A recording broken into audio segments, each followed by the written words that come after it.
In advance of the storms that we had on June 23rd, 24th, and 28th, we were performing some routine patching, doing some mowing and weed eating around intersections for sight distance.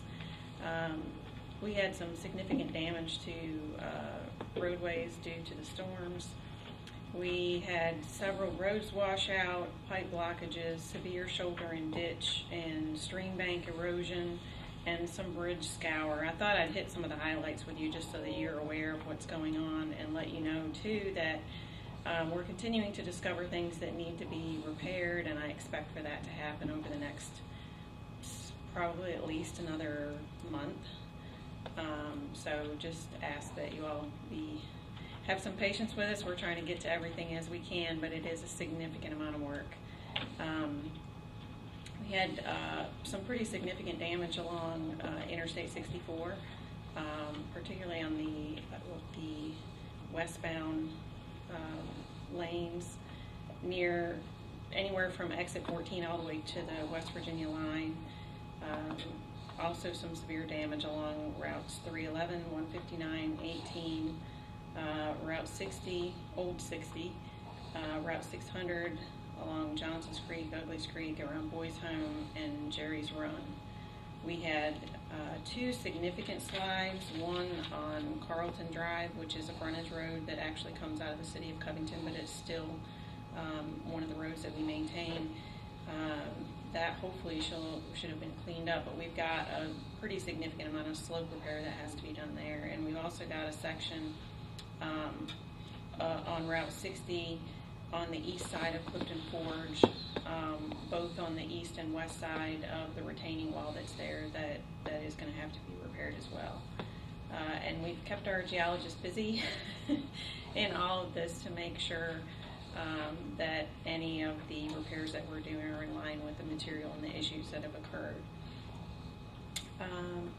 We also had some bridge damage as a result of some scouring as quickly as the water was moving. We did have a couple of issues, and I want to go over that with you as well. At exit 7, at one of the interstate bridges there, it actually is in between the two interstate bridges, there was a pretty significant washout of the material that is underneath the slope protection. That's going to be addressed here hopefully in the next week or so. That'll be repaired. We also had some damage to a small structure on Route 159. Currently there is a stop and proceed that's in place. It is a short structure. There was damage under one side. I think the contractor was supposed to be out there to start that repair today. There's also damage to one of the bridges on 311. It wasn't bad enough that we had to take traffic off of it, but it was bad enough that it does need to be repaired, and I believe they started on that one Thursday of last week.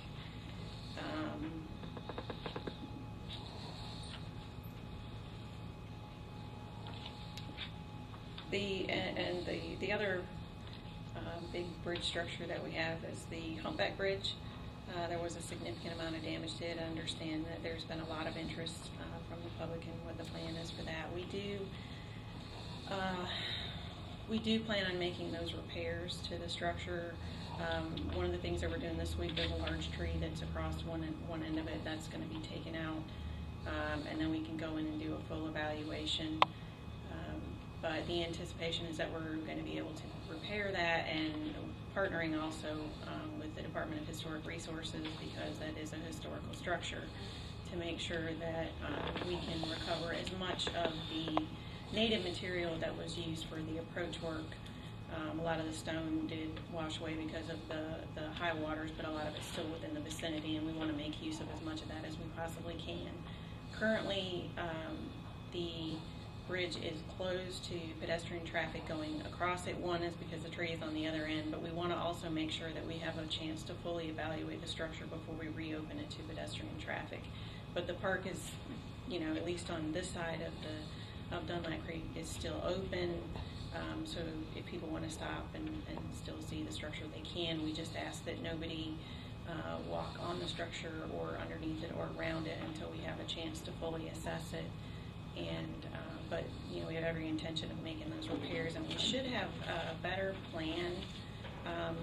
We're meeting next week with the Department of Historic Resources and make sure that everybody's on the same page before we get started, but I anticipate us to start work on it soon. There was also damage to the, minor damage, but there was still a little bit of damage to the work that was done on the construction project that we have for the Route 159 bridge replacement that has the signals up on it now.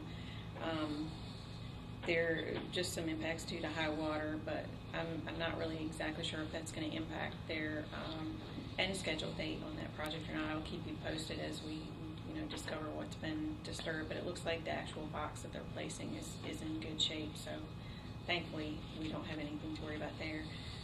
And then the other issue is the revenue sharing project, and our funding. Not all the funding, but the majority of the funding was approved, and we fortunately are in a good position to cover the additional balance of the funding. That's the difference from the application versus the estimate. So we're still on schedule to go to advertisement with that this fall, and we'll keep you posted as things move along, and certainly in advance of the advertisement.